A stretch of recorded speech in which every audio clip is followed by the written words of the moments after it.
Сәлеметсіздер ме оқушылар? Біз бүгінгі сабақтың барысын осы ұлттық бірыңғай тестілеуді тапсыратын оқушыларға арналады. Яғни айтқанда біз бүгін осы ұлы отан соғысына қазақстандықтардың қатысуы деген тақырып жайлы түсіндіру өткіміз келіп тұр. Ендеше кеттік. 20-шы ғасырдың жалпы 40-50 жылдары жер бетінде әлем тарихында ең ауыр соғыстардың бірі бұл екінші дүниежүзілік соғыс болып саналады, иә. Яғни айтқанда Қазақстан тарихы және КСРО тарихымен айтқанда ұлы отан соғысы деп аталады. Бірінші бізде есте сақтау мәселеміз ол мына мәселе. Біздің егерде Қазақстан тарих пәнінен ұлттық бірыңғай тестілеуімізде мынадай сұрақ келетін болса, ұлы отан соғысы қай жылдары өткізілді деп келетін болса, мына жауапты белгілейміз. Міне 1941-45 жылдар деген жауапты белгілейміз. Ал егерде екінші дүниежүзілік соғыстың уақытын көрсетіңіз дейтін болса, 1939-45 жылдардың аралығын белгілейміз. Түсінікті ғой, оқушылар? Кеттік енді келесі.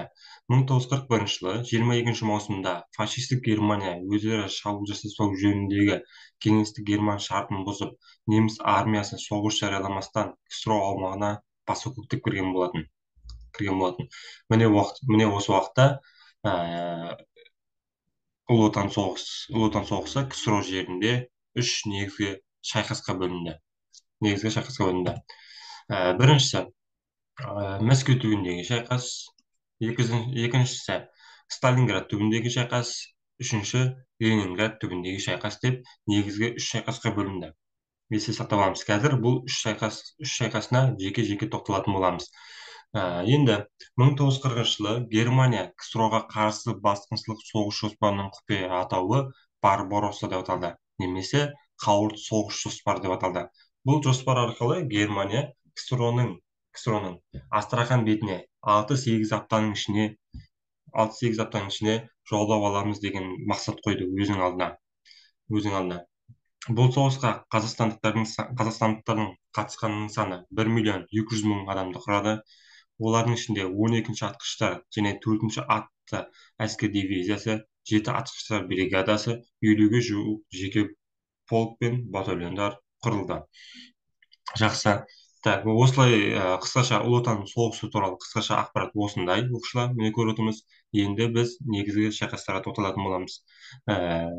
Мәскеу түбіндегі шайқаста қандай батырлар қатысты, және олар қандай қызмет атқарды, және де оның өмірбаянына жеке-жеке тоқталатын боламыз.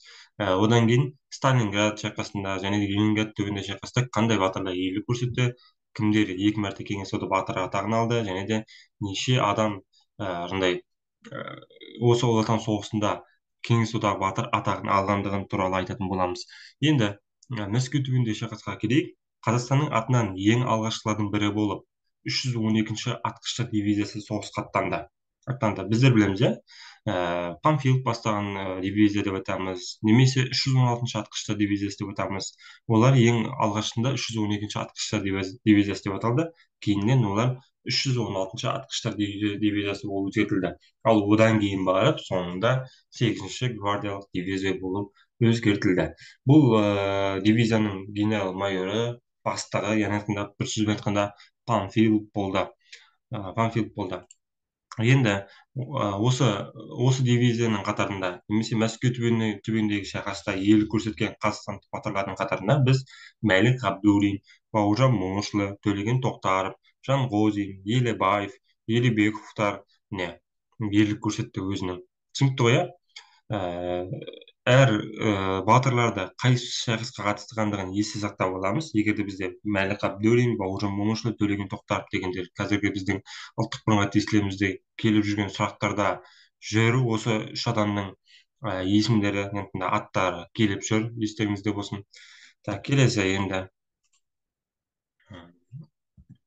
Келесі міне көріп отырмыз. Енді біз қандай қызмет атқарды, соған тоқталатын боламыз.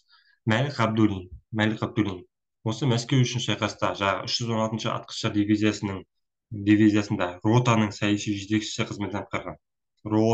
Егер ротаның саяси жетекшісі болатын болса, Мәлік Ғабдуллин болады. Ал батальон жетекшісі немесе батальон батальонның не дейміз басқа, батальонның жетекшісі, батальонның қолбасшысы дейтін болса, ол бізде бауыржан момышұлы болады, есте сақтап аламыз. Ал генерал майор дейтін болса, панфилов болады. Так, енді жақсы. Тағы да мынандай біздің ұлттық бірыңғай тестілеуімізде мынадай сұрақ келуі мүмкін. Мәскеу үшін болған шайқаста көрсеткен ерлігі үшін Қызыл Ту орденімен 316-шы атқыштар дивизиясы марапатталды. Қандай орденмен марапатталды деп сұрау мүмкін. Қызыл Ту орденімен деп жауап береміз. Так, жақсы. Ә, Төлеген Тоқтаров. Енді келесі тағы бір сұрағымыз. Төлеген Тоқтаров Кеңес одағының батыры атағын қаза тапқаннан кейін алды. Қай шайқаста деп сұрауы мүмкін. Бұның жауабы бізде Мәскеу үшін шайқаста деп жауап береміз. Так, енді келесі бізде Бауыржан Момышұлына жекелей тоқталып өтейік. Қазіргі таңда біздің ұлттық бірыңғай тестілеуімізде осы Момышұлына байланысты көптеген сұрақтар жүр. Қазір айтып өтетін боламын. Бауыржан Момышұлы 1910-1982 жылдар аралығында өмір сүрген әскери қайраткер, ержүрек қолбасшы, жазушы, Кеңес одағының батыр атағын 1990 жылы алған, Қазақстанның халық қаһарманы 1995 жылы алған бұл орденді. Енді біз келесі еңбек жолына тоқтайық. Бауыржан Момышұлы өзінің ең алғашқы еңбек жолын мұғалімдік қызметтен бастаған. Ол кейініректе 1932 жылы әскер қатарына алынып, мергендік өнерін игерді. Кейініректе 1936 жылы қайтадан әскер қатарына шақыртылып, түрлі әскери бөлімдерде қызмет атқара бастады. Жаңағы лейтенант дейміз, аға лейтенант дейміз, сол секілді әртүрлі қызметті атқарады өзінің. Так, жақсы. Ары қарай соғысқа аттанып кеткен болатын. Енді келесі бізде мына сұрақ жүр қазір ұлттық бірыңғай тестілеуімізде. Әскери педагогика мен психологияға үлес қосқан дара тұлға бұл Бауыржан Момышұлы. Міне осы сұрақ жүр бізде. Тұлға кім деп сұрақ келеді, Бауыржан Момышұлы деп жауап береміз. Әскери педагогика және психологияға үлес қосқан дара тұлға бұл Бауыржан Момышұлы. Еңбектері, енді бізде еңбектері міндетті түрде керек. Әрбір оқушы білу керек деп санаймын. Және де біздің ұлттық бірыңғай тестілеуімізде келіп қалуы мүмкін. Бірақ мен әлі күнге дейін өзім жеке кездестірген жоқпын. Еңбектері офицер жазбалары, артымызда Москва, генерал Панфилов, Куба әскерлері, ұшқан ұя, қанмен жазылған кітап. Әсіресе мына қарамен белгіленіп қойған еңбектері бізге кең танымал еңбектер. Ұлттық бірыңғай тестілеуімізде келіп қалуы мүмкін деген еңбектер есте сақтап аламыз. Так, келесі. Енді Сталинград пен Ленинград шайқастарына тоқталып кететін боламыз. Отан соғысшыларындағы Қазақстанға ең жақын майдан деп біздің ұлттық бірыңғай тестілеуімізде келетін болса, есте сақтап аламыз, Сталинград болып келеді. Неге? Себебі Сталинград бұл біздің батыс Қазақстан аймағына санағанда жақын орналасқан. Батыс Қазақстан аймағына санағанда. Қазақстан Сталинград облысымен 500 шақырым бойына шекаралас жатқан еді. Міне осы жағдайға байланысты 1942 жылы күзінде Каспий өңіріне соғыс жағдайы енгізілді. Бұрынғы біздің ұлттық бірыңғай тестілеуімізде 2015-2016 жылдары осы сұрақ жүрген болатын. Ал қазірге бұл сұрақ бізде жоқ, әлі жоқ. Мүмкін осы жыл болып қалар. Сонда да дәптерімізге түртіп жазып алармыз оқушылар. Енді келесі дүниежүзілік соғыста түбегейлі бетбұрысқа шешуші үлес қосқан еділдегі шайқас. Бұл Сталинград. Сталинград шешуші рөл атқарды. Егер де Сталинградта кеңес үкіметі қазақстандықтар кеңес үкіметі деп ала берейік, кеңес үкіметі осы шайқаста жеңіліп қалатын болса, негізгі аймақтардың бірінен айырылып қалар еді сол уақыттарда. Енді Сталинградтың қазіргі атауы Волгоград. Білмейтіндеріміз дәптерге түртіп аламыз, есте сақтап аламыз. Волгоград қазіргі атауы. Енді бұл Сталинград шайқасында үлкен ерлік көрсеткен 73-ші атқыштар дивизиясы болды. Мәскеудегі шайқаста 316-шы атқыштар дивизиясы деп аттық қой. Ал Сталинградта ең атақты дивизия бұл 73-ші атқыштар дивизиясы болды. Оның полковнигі Ғани Сафиуллин болды. Міне көрдіңіз. 73-ші атқыштар дивизиясында шайқаста көрсеткен ерлігі үшін Сталинградта дивизия атағы берілді. Міне көрдіңіз, Қызыл Ту ордені болатын болса, мына жақта Сталинград дивизиясы деп аталды. Орденмен марапатталды енді. Келесі енді өте маңызды мәселе айтып кететін боламын. Сталинград түбіндегі шайқаста ерлік көрсеткен қазақ батырларына тоқталып кетеміз. Ұшқыш Нұркен Әбдіров, танк командирі Тимофей Посолитин, атқыш Гияз Рамаев, минометші Қарсабай Сыпатаев, изғұтты айтықовтар болды міне. Біздің қазіргі ұлттық бірыңғай тестілеуімізде Нұрген Әбдіров келіп жүр. Сонымен қатар ізғұтты айтықовтар келіп жүр. Қарсабай Сыпатаевтар келіп жүр міне. Қазіргі ұлттық бірыңғай тестілеуімізде. Так, жақсы, келесі бетіне өтейік ондайша. Келесіне. Енді біз әр батырдың өзінің ерліктеріне тоқталып кететін боламыз. Нұркен Әбдіров Қарағанды жерінің тумасы, ұшқыш, кеңес одағының батыры, 1942 жылы Боковойское Пономаревка ауданында болған әуе айқасында өз ұшағын жау танкілерінің шоғырына құлатып, серіктермен бірге ерлікпен қаза тапты. Егер де біздің ұлттық бірыңғай тестілеуімізде Қарағанды жерінің тумасы, жау танкінің шоғырына өз ұшағын құлатқан батыр, кеңес одағының батыры, ұшқыш деп келетін болса, бұл Нұркен Әбдіров болады. Қарағанды жерінің тумасы болатын болса, дәл осы Нұркен Әбдіров болады. Енді Қарсыбай Сыпатаев, кеңес одағының батыры, минометші, Еділ бойында қаһарман, қала төбесіндегі өшпес ерлік жасады. Минометші дейтін болса, Сыпатаев болады. Сталинград түбіндегі минометші дейтін болса. Енді келесі, атақты Павлов үйі үшін соғысқан 10 жауынгер Толбай Мырзабаев. Өткен жылғы біздің 2018-2019, одан кейін 2022 жылдары осы Павлов үйі деген сұрақ көптеп келіп кеткен болатын. Ал қазіргі біздің кешегі наурыз, қаңтар слип сұрақтарында мен бұл сұрақты көрмедім. Бірақ қазір ауысады деп жатыр ғой сұрақтар, слиптер болмайды деп айтып жатыр. Мүмкін осы сұрақты енгізіп қалар. Сондықтан да есте сақтап аламыз. Павлов үйі үшін соғысқан оңтүстік қазақстан жауынгер Толбай Мырзаев. Дон мен Еділ жағасында жау топтарын қоршауға алу жөніндегі операция кезінде қазақстандық полковник Пазалитин басқарған 17-ші гвардиялық танк полкке ерекше көзге түсті. Ұлы Отан соғысында Сталинградты қорғауға қатысқан 2 даңқ ордені иегері кеңес одағының батыры Ізғұтты Айтықов болды. 2 даңқ ордені иегері кеңес одағының батыры дейтін болса, осы Ізғұтты Айтықов болады. Жаңа жоғарыда айтып кеттім ғой, осы сұрақтар бізде Ізғұтты Айтықов пен Қарсыбай Сыпатаев, сосын Нұркен Әбдіровті бізде көптеп сұрап жүр деп айттым. Жаудың 5 танкісін өздігінен жүретін Фердинанд зеңбірегін, оқ-дәрі тиелген 3 автомашинасын жойған кеңес одағының батыры Қойгелді Алқадиев болды. Міне көретініміз, иә. Так, жақсы. Келесі бетімізге көшейік ондайша. Келесі бізде Ленинград жағасына тоқталатын боламыз. 3 жылдан астам уақытқа созылған Ленинград үшін шайқастан елдің бүкіл солтүстік батыс бөлігін қамтыды. Ленинград солтүстік батыс бөлігін қамтыған. Міне көретініміз, Ленинград қазіргі Санкт-Петербург қаласы. Қазіргі әлем демей қойын, Ресей мемлекеті үшін Мәскеуден кейінгі екінші қала. Енді біз келесідей осы Ленинград үшін шайқаста ерлік көрсеткен қазақ батырларын тоқталып өтейік. Қазақтың батыр қызы мерген Әлия Молдағұлова 54-ші атқыштар бригадасында ерлік көрсеткен.